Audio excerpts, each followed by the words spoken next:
My hands wouldn't stop shaking as I sat in the attorney's office, my heart pounding in that terrifying, irregular rhythm that had become my constant companion for 3 weeks. I was 36 years old, and my own body was failing me in ways I couldn't explain. My sister Emily sat across from me, dressed in designer black, dabbing her eyes with a tissue. The perfect picture of grief. My mother clutched Emily's arm, refusing to look at me. They all thought I was faking it. Sarah's always been dramatic, Emily had told our relatives. She's probably exaggerating her symptoms to manipulate Dad's will. I watched my father's attorney open a sealed envelope instructions Dad had left before slipping into his final coma. Then the door opened, and my cardiologist walked in. Dr. Briggs wasn't supposed to be here. This was a will reading, not a medical appointment. He was carrying a folder and a USB drive. Before we proceed, the attorney said, there's something everyone needs to see. What happened next destroyed my family and revealed a truth none of us were prepared for. Have you ever been betrayed by someone who was supposed to love you unconditionally? My name is Sarah Mitchell. I'm 36 years old, and for the past 8 years, I've worked for a nonprofit organization in Portland, Oregon, helping elderly people who have no one else to advocate for them. It's meaningful work, the kind that doesn't pay much, but fills your soul. My family has never understood it. To them, I've always been the daughter who made strange choices, who didn't fit the mold, who somehow never quite measured up. When I got the call about my father's diagnosis, end-stage lung disease, 2 to 3 months at most, I didn't hesitate. I took emergency leave, packed a bag, and drove to Columbus, Ohio, the city where I grew up and the house I'd avoided for over a year. I should have known what I'd find when I arrived. My younger sister Emily had already positioned herself as the devoted caregiver. She greeted me at the door, wearing an apron, looking exhausted in that performative way that immediately signals to everyone how much she's sacrificing. Our mother Margaret stood behind her, beaming with pride. Emily has been such a blessing, Mom said, pulling Emily close. I don't know what your father and I would do without her. She didn't mention that I'd just driven 9 hours. She didn't ask about the job I'd left or the life I'd put on hold. I was simply there like furniture that had been moved back into place. I've had a heart condition for 5 years now. Nothing immediately life-threatening, but serious enough that I take metoprolol every day without fail. I manage it myself, always have. It's become as routine as brushing my teeth. That first evening, I tried to see my father alone. He was weak, connected to oxygen, but his eyes brightened when I walked in. He gripped my hand with surprising strength. Sarah, he whispered, I need to tell you something about the will, about why I've made certain decisions. There's something you should know about. The door swung open. Mom bustled in with Emily right behind her, fussing about medication schedules and visiting hours. The moment shattered. Dad's eyes flickered toward Emily, with an expression I couldn't quite read, something between sadness and fear. At dinner that night, Emily suggested we consolidate all the household medications in one central location. Dad takes so many pills, she said sweetly. It would be easier to keep everything organized in the dining room cabinet, less confusion for everyone. Mom agreed immediately. I hesitated. I'd always kept my medication with me, managed it myself.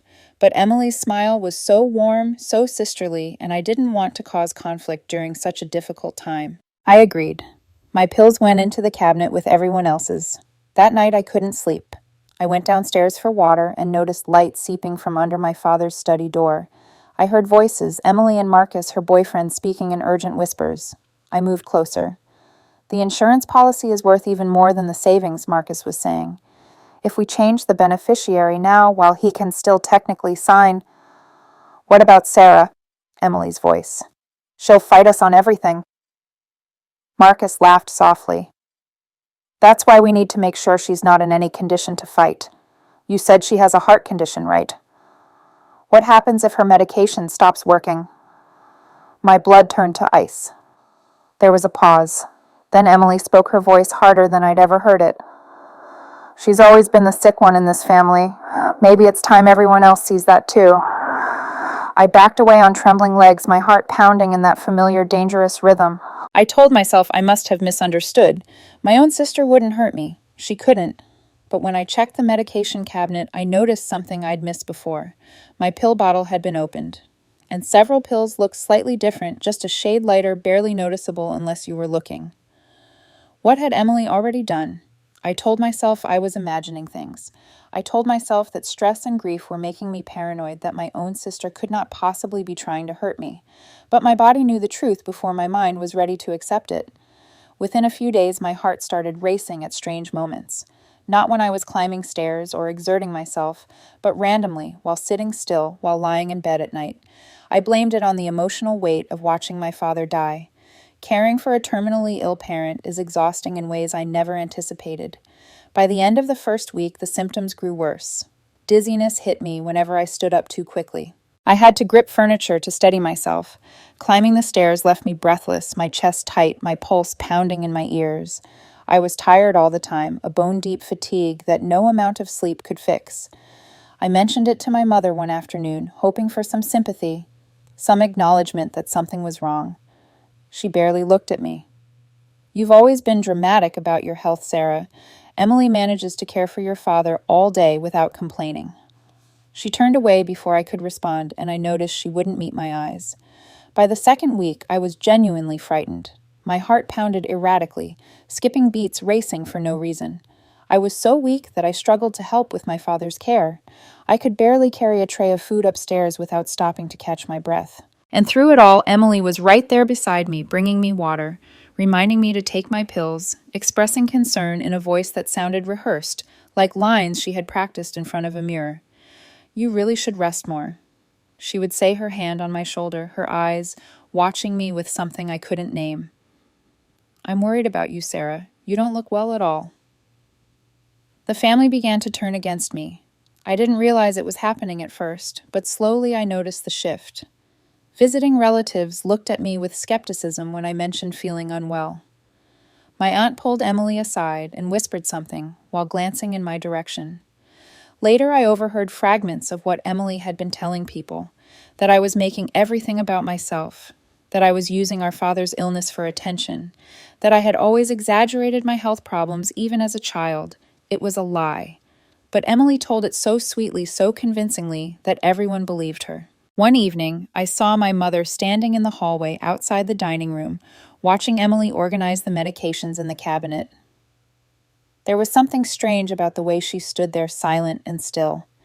When she noticed me looking, she turned away quickly and walked back to the kitchen without a word. I knew then that something was deeply wrong. I just didn't know how wrong.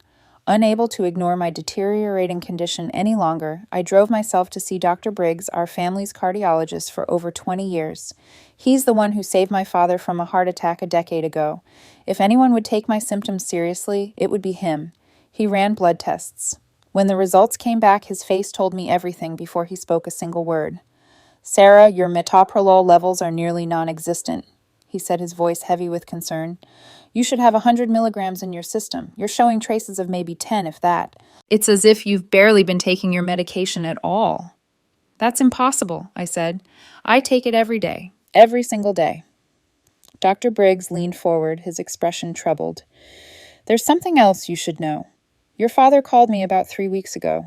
He asked me strange questions. He wanted to know what would happen if someone stopped taking their heart medication suddenly, what the symptoms would look like, how long before serious damage occurred." He paused. I thought he was worried about himself. Now I'm not so sure. My father had known. Somehow he had suspected what was happening to me. I left the doctor's office with my mind racing. I didn't go home right away. Instead, I drove to a pharmacy across town, one where no one knew me, and filled my prescription using my own insurance. Real metoprolol, real medication. I started taking it that same day secretly, while continuing to pretend I was using the pills from the shared cabinet at home. Within 3 days, my symptoms began to improve. My heart steadied. The dizziness faded. I could breathe again without feeling like I was drowning. That improvement was all the confirmation I needed. Something was wrong with those pills in the cabinet, something Emily had done. I became strategic. I searched the family computer one afternoon when everyone else was occupied with my father's care. Emily had been careless. Her browser history was still there. Purchases from supplement websites, empty gel capsules, calcium carbonate powder, pill coloring agents, everything you would need to create fake medication that looked identical to the real thing. I photographed every page. I collected several pills from the cabinet and sealed them in a plastic bag for testing. I was building evidence. I was preparing to fight back. Then my father gave me the final piece. One night he had a moment of surprising clarity.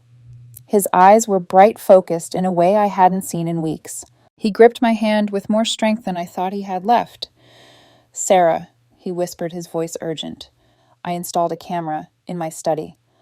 I suspected someone was going through my papers, my financial documents. I didn't know what I would capture. He struggled for breath, each word costing him. The bookshelf, bottom drawer. The combination is your birthday. Everything you need is there. Don't trust. A violent coughing fit overtook him. Emily rushed in with his oxygen mask, positioning herself between us, her eyes meeting mine with cold warning. By morning, my father slipped into a coma. He would never wake again. I waited until midnight when Emily and Marcus finally left and my mother went to bed. I crept down to my father's study and found the bookshelf, the bottom drawer, a locked metal box. The combination was my birthday, July 15th. I never knew my father remembered. Inside, I found a USB drive, a sealed envelope, marked for his attorney, and a handwritten letter with my name on it. Before I could read anything, I heard footsteps approaching. I pocketed the USB drive and closed the drawer just as Emily appeared in the doorway. "Looking for something?" Her voice was pleasant. Her eyes were ice. "Just memories," I said, forcing my voice steady. "Dad and I used to read together in here." Emily smiled. "How sweet. You should rest, Sarah. You look terrible lately. I worry about your heart." The threat was barely hidden beneath her concern. That night, with my door locked, I watched the USB drive's contents on my laptop. My father's hidden camera had captured everything. Emily in the dining room, carefully opening my prescription bottle, replacing my pills one by one with identical-looking fakes. Emily and Marcus in the study, going through insurance documents. Marcus coaching her in a calm, calculating voice. "We just need his signature on this change of beneficiary form. If he can't hold the pen, guide his hand. No one will question a dying man's last wishes." And worst of all, there was my mother, standing in the doorway, watching Emily switch my pills, then turning away, walking back to bed, saying nothing. My mother knew. She had known all along, and she had chosen to let it happen. My father died 3 days later, never waking from his coma. He slipped away peacefully in his sleep, surrounded by a family that had been tearing itself apart in the shadows. I held his hand in those final hours, whispering things I should have said years ago, hoping somehow he could still hear me. At the funeral, Emily performed grief like an actress accepting an award. She cried at exactly the right moments, dabbed her eyes delicately with a handkerchief, and accepted condolences with graceful humility. The devoted daughter, the one who sacrificed everything. Marcus stood beside her, supportive and solemn, playing his role perfectly. My mother clung to Emily's arm, leaning on her, as if she might collapse without support. I stood apart from all of them, watching, knowing what I knew, waiting for the moment I had been preparing. In the days between the funeral and the reading of the will, I acted strategically. I contacted Attorney Harrison privately and showed him everything on the USB drive. I explained what my father had discovered before he died. Harrison's face grew grimmer with each video clip, each piece of evidence. He agreed to follow my father's final instructions exactly. I arranged for Dr. Briggs to be present at the reading. I had the pills I collected from the cabinet analyzed at an independent laboratory. The results confirmed what I already suspected, that they were calcium supplements with food coloring, zero active medication. My sister had been feeding me fake pills while I slowly deteriorated. I was no longer a victim. I was the one controlling what would happen next. The reading took place at Attorney Harrison's office on a gray Tuesday afternoon. Emily arrived dressed in expensive black, her hair perfectly styled, already mentally spending her inheritance. Marcus waited in the outer office, visible through a glass partition. He claimed he wanted to give the family privacy, but I could see the truth. He was anxious around legal settings, yet he wanted to be close enough to celebrate when Emily walked out with everything she expected. Harrison began with the basic assets. The family home would be divided equally between both daughters. The primary savings account, $150,000, would also be split equally. Emily nodded at each announcement, satisfied but clearly impatient. She was waiting for the larger numbers, the ones she had discovered in our father's study weeks ago. Harrison continued reading. There is also a separate account. This represents inheritance from Richard's parents legally maintained as separate property throughout the marriage. The account totals $400,000. Emily leaned forward in her chair, barely containing her anticipation. This account is designated in its entirety to Sarah Mitchell. The silence lasted only a heartbeat before Emily exploded from her chair. That's impossible. That money should be... She stopped herself, but the damage was already done. Should be what, Emily? I asked quietly. Her face twisted with fury and confusion. She had no answer that would not expose her. Harrison raised his hand for silence. There is more. Richard left very specific instructions for this reading. He opened the sealed envelope my father had prepared. At that moment, the office door opened and Dr. Briggs walked in. I watched Marcus through the glass partition. The color drained from his face instantly. A cardiologist at a will reading could mean only one thing. They knew about the medication. He didn't wait to see what would happen next. By the time anyone thought to look for him, his chair was empty. Through the window, I saw his car pulling out of the parking lot, fleeing like the coward he truly was. Harrison connected my father's USB drive to the screen in his office. The videos began to play. Emily in the dining room late at night, carefully opening my prescription bottle, replacing my pills one by one with identical-looking fakes. Her movements precise and deliberate. This was not a mistake. This was not a misunderstanding. This was attempted murder. Then Emily and Marcus in my father's study going through insurance documents. Marcus's voice filled the room, cold and calculating. We just need his signature on this change of beneficiary form. If he can't hold the pen guide his hand, no one will question a dying man's last wishes. Emily's voice responded, hesitant but willing. And what about Sarah and Marcus again, so casual about destroying my life? Once she's too sick to fight, or better yet, once her heart gives out entirely, no one will question anything. You'll get the insurance, the inheritance, everything. We'll be free. Emily's face crumbled as she watched herself on screen. She hadn't known Marcus was recording their conversations. She hadn't realized how he had framed everything to make her the primary actor while he stayed safely in the shadows. He had used her, and now he had abandoned her. But the worst footage was still to come. My mother appeared on screen, standing in the doorway of the dining room, watching Emily switch my pills. She stood there for nearly a full minute, watching, understanding. Then she turned away. She walked back to bed. She said nothing. Dr. Briggs presented his medical evidence to the room, the analysis of the fake pills, my blood work showing severe medication deprivation, his professional assessment of the damage done. Sarah's heart has suffered approximately 25 to 30% permanent functional reduction due to 3 weeks without proper medication, he said. This damage is irreversible. The room fell silent. All eyes turned to my mother. She sat frozen in her chair, face ashen hands trembling uncontrollably. Mom, my voice was steady, but beneath it was 36 years of pain. You watched her poison me. You knew. My mother broke. I didn't. I thought.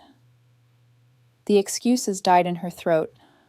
There were no excuses for what she had done. I saw her with the bottles, she finally whispered. I asked what she was doing. She said she was just organizing giving you vitamins to help you sleep. I wanted to believe her. I needed to believe her. Her voice cracked.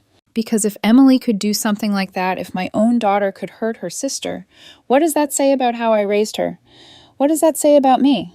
I stared at the woman who gave birth to me. So you chose to let me die, rather than face what you created. She had no answer. She had only tears. Emily suddenly spun toward the glass partition, her voice rising in panic. Where's Marcus? The chair was empty. Through the window, we could see his car disappearing down the street. No, Emily whispered. No, no, no. He said we were in this together. He said he loved me. He said... She looked around the room wildly at Harrison's grim face, at Dr. Briggs and his clinical documentation, at our mother's tears, at my steady gaze. This wasn't supposed to happen, she said, her voice breaking. It was his plan. He found the money. He told me what to do. Harrison interrupted her. Emily Mitchell. I should inform you that I've already contacted the police. They're on their way now. Emily sank into her chair, all defiance gone. But I wasn't looking at Emily anymore. I was looking at my mother. You knew about the $400,000 too, didn't you? Dad told you about it years ago? Her silence was all the confession I needed. Were you angry that he was giving something to me instead of your precious Emily? My mother's voice was barely a whisper. I thought it was unfair. After everything I sacrificed for this family, after... She stopped herself. After what, Mom? I pressed. After sending me away when I was 6 years old, her face went white. How do you know about that? I held up my father's letter, still unopened. Dad told me there's something I need to know. Something about why you sent me away. Something you've never forgiven yourself for. Sarah, please. What did you do, Mom? What did you do to me? My mother couldn't answer. Before she could find words, the police arrived. 2 officers entered the attorney's office and approached Emily with handcuffs. She didn't resist. She seemed almost relieved that something was finally happening, that the wait of waiting was over. As they led her toward the door, she turned back to look at me one last time. I was supposed to be the one he loved, she screamed, her voice cracking with decades of buried pain. My whole life they told me I was special. I was the favorite. I was the one who mattered. And then I find out he was secretly saving everything for you. She broke down sobbing, her expensive makeup running down her face in dark streaks. Marcus said he understood. Marcus said he'd help me get what I deserved. I didn't want to hurt you, Sarah. I just wanted to matter. The officers pulled her through the doorway, and her cries faded down the hallway. I watched her go, this woman who had been my sister for 36 years, who had played with me as children, who had somehow become capable of slowly killing me for money and validation. I felt no triumph in her arrest, only exhaustion, only a profound sadness for what our family had become. Marcus didn't get far. Attorney Harrison had alerted the police before the will reading even began following my father's explicit instructions. They apprehended Marcus at the Columbus airport 3 hours later, trying to board a flight with $50,000 in cash stuffed into a carry-on bag. Money he had been quietly draining from Emily's credit cards for months, while she believed they were building a future together. Under interrogation, Marcus revealed everything, desperately trying to shift blame onto anyone but himself. He claimed Emily had been obsessed with hurting me long before he entered the picture. He said he merely helped her organize her feelings, gave her a framework for her resentment. But the video evidence told a different story. He designed the medication switch. He coached Emily on exactly how to forge our father's signature on the insurance documents. He calculated the timeline, knowing precisely how long it would take for my heart to fail without proper medication. Emily was his instrument. He played her resentment like a violin, and she never once realized she was the one being used. His gambling debts exceeded $200,000. The Mitchell inheritance was never about love or loyalty to Emily. It was survival. He saw a vulnerable, insecure woman with access to family money, and he exploited every crack in her self-esteem until she was willing to kill for him. The charges against Emily were severe: felonious assault by poisoning under Ohio law, conspiracy to commit insurance fraud, forgery. If convicted on all counts, she faced 15 to 20 years in prison. Marcus faced even more with additional charges for orchestrating the scheme and fleeing prosecution. That evening, after the police finished their initial interviews and the attorney's office finally emptied, I found myself alone with my mother. The house was silent. The kind of silence that presses against your ears, that makes every breath feel too loud. She sat in my father's chair, looking smaller than I had ever seen her. When she finally spoke, her voice was barely a whisper. "When you were 6 years old," she began, "and Emily was 2, I was drowning. I didn't know it had a name back then. Postpartum depression. Nobody talked about it. Nobody got help for it. You just suffered in silence and pretended everything was fine." I said nothing. I waited. Emily got sick that year, very sick. The doctors thought she might not survive. I was already barely holding on, and then I had to watch my baby fight for her life while trying to care for another child who needed me just as much. Her voice cracked. I couldn't do it, Sarah. I looked at you and Emily and I felt like I was being pulled apart, like there wasn't enough of me to go around, like I was failing both of you every single day. She looked up at me with red-rimmed eyes. I told your father I wanted to give you up for adoption. The words hit me like a physical blow. I felt them in my chest, in my stomach, in every part of me that had spent 36 years wondering why I was never enough. He refused, she continued. He was furious. We fought for weeks. The compromise was sending you to Grandma's house. Just for a few months, I said. Just until I got better, until Emily was stable, until I could breathe again. She wiped her eyes with trembling hands. But the months became a year, then 2 years. And when you finally came back, you looked at me like I was a stranger, like you didn't know who I was anymore. Her voice broke completely. And I deserved it. I knew I deserved it, so I couldn't face you. Every time I looked at you, I remembered what I almost did, what I wanted to do. It was easier to focus on Emily, to prove to myself that I could be a good mother to someone. And the more I favored her, the more I couldn't stop, because stopping would mean admitting everything I had done wrong. She reached toward me, then pulled her hand back. I'm not asking for forgiveness. I know I don't deserve it. I just needed you to know the truth. It was never because you weren't good enough, Sarah. It was because I wasn't. It was always because I wasn't. I sat in silence for a long moment, letting her words settle into places that had been empty and aching my entire life. 36 years of questions. 36 years of wondering what was wrong with me. Why my own mother couldn't seem to love me. Why I was never enough, no matter how hard I tried, no matter what I achieved, no matter how much I gave. When I finally spoke, my voice was steady. 36 years, Mom. 36 years of feeling invisible in my own family. Of watching you pour everything into Emily while I stood on the outside looking in. Of wondering what I did wrong, what I could fix, how I could finally earn what should have been given freely. I stood up from my chair. You don't get to unload this confession and expect absolution. You don't get to explain away a lifetime of neglect with one tearful story about how hard it was for you. What you did when I was 6 years old started everything. But what you did 3 weeks ago watching Emily poison me and saying nothing, that's who you chose to be. That's the mother you decided to become. She flinched as if I had struck her. I don't hate you, I said. Hate would mean you still have power over me. But I am done. I am done trying to earn love from someone who was never capable of giving it. If you want a relationship with me, you start from zero. You prove you've changed. You earn what you've taken for granted for 36 years. I walked to the door and paused. And you get professional help. Not for me, for yourself. Because whatever broke inside you 30 years ago, you never fixed it. And until you do, you'll keep destroying everything you touch. I left her crying in the empty room. I didn't look back. That night, I sat in my childhood bedroom for the last time. The room where I had cried myself to sleep so many nights, wondering why my mother looked at Emily with warmth, but looked at me with something like pain. I finally understood that pain now. It was guilt. It was shame. But understanding didn't make it hurt any less. I opened my father's letter with trembling hands. His handwriting was shaky.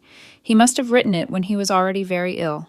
My dearest Sarah, if you're reading this, I'm gone, and you finally know the truth about your sister. But I owed you more than exposure of present crimes. I owed you the truth about the past. Your mother told you I was too weak to protect you. She was right.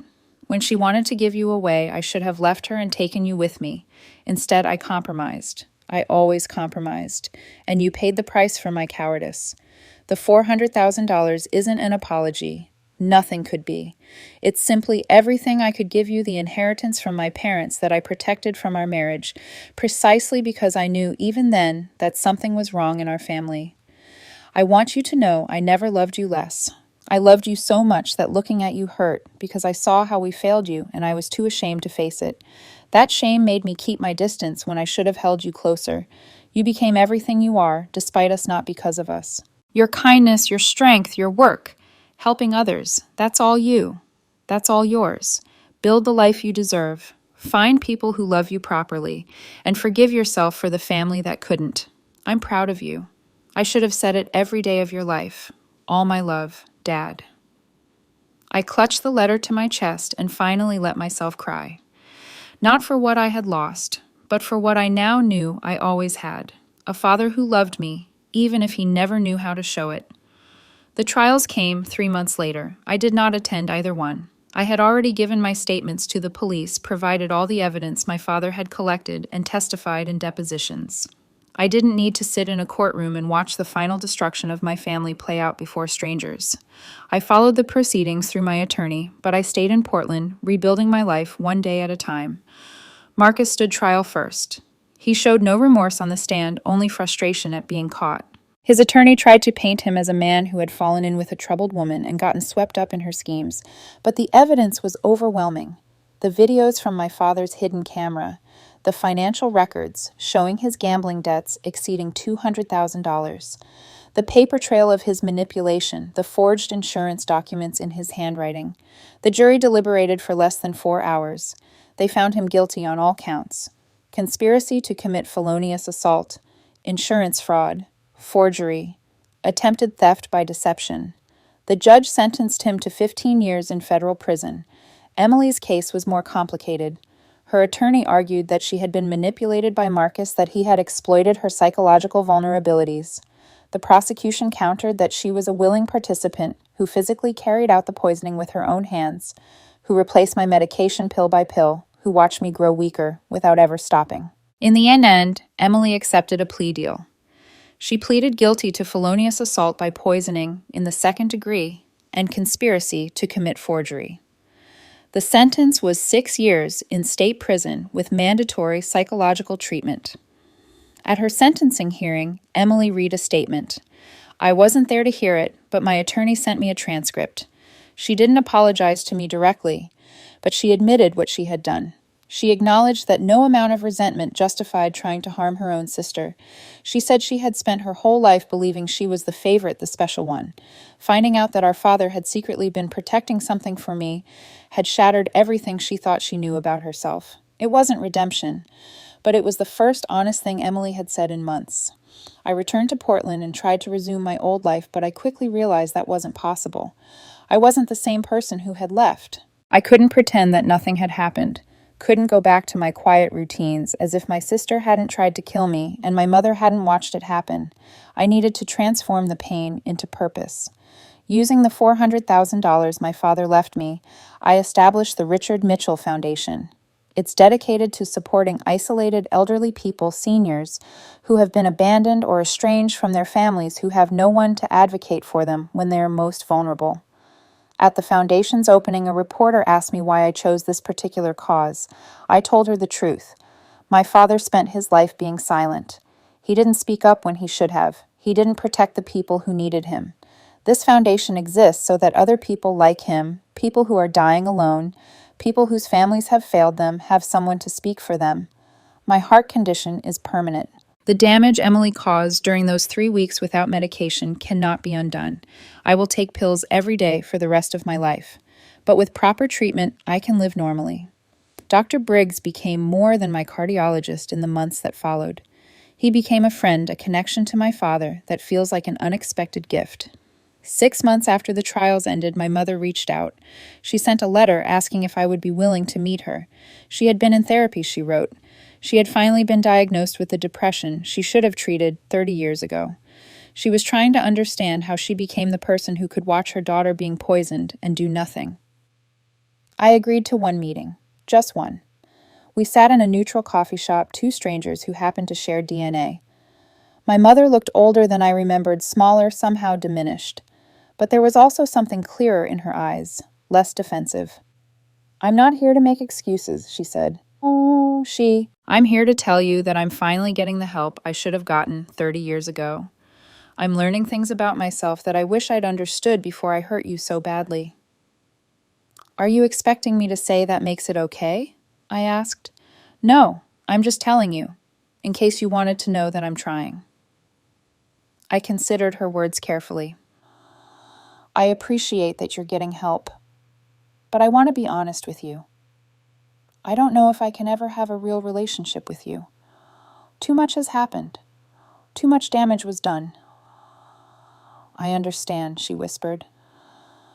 "But I'm not closing the door completely. I'm leaving it open a crack. If you keep doing the work, if you keep getting better, maybe someday that crack opens a little more. I can't promise anything beyond that." My mother nodded, tears streaming down her face. "A crack is more than I deserve." It wasn't forgiveness. It wasn't reconciliation. But it was the most honest conversation we had ever had. 1 year later, I stood at the grand opening of the Richard Mitchell Foundation's first community center, a renovated building that would provide meals, companionship, and advocacy for elderly residents in underserved neighborhoods. The crowd gathered before me included supporters, volunteers, and the seniors who would be served here. I gave a speech that day. I told them my father left me money, but more importantly, he left me the truth about my family, the truth about myself. We cannot choose our families. We cannot control whether they love us or hurt us. But we can choose what we do with that pain. We can let it make us bitter. We can let it make us small.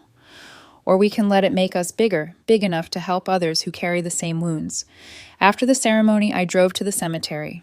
I stood before my father's grave, simple granite with just his name and dates. I placed a single flower at the base. "I'm okay, Dad," I said softly. "I'm more than okay. I'm finally free." I touched the headstone once gently and walked back to my car. For 36 years, I was the invisible daughter, the one who wasn't chosen, the one who wasn't enough, the one who stood in shadows while others took the light. My sister tried to kill me for money. My mother watched it happen and did nothing. My father loved me, but couldn't protect me until he was dying. I could have let that define me. I could have become bitter, angry, closed off from the world. Instead, I chose differently. I chose to build something meaningful from the wreckage. I chose to help others who know what it means to be invisible. I chose to define my own worth, regardless of who couldn't see it. My name is Sarah Mitchell. I am no longer invisible. I am no longer waiting to be loved. I am finally completely home.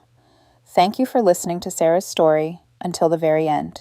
This journey reminds us of something we often forget. Our worth is never determined by how our family treats us. Sometimes the people who should love us the most become the ones who hurt us the deepest, but their failure to see our value does not diminish it. If you are living in a family where you feel invisible, where your efforts go unnoticed, where someone else always seems to matter more, please hear this: you are not the problem. You never were. The people who cannot love you properly are fighting battles within themselves that have nothing to do with who you truly are. Protect yourself. Trust your instincts when something feels wrong. And never be afraid to walk away from relationships that poison your peace, even if those relationships share your blood. If this story touched your heart, please subscribe to our channel and turn on notifications so you never miss our next video. We would love to hear from you in the comments below. Have you ever felt invisible in your own family? Have you ever had to choose yourself over people who couldn't choose you? Share your experience with our community. Your story might be the comfort someone else needs to hear today.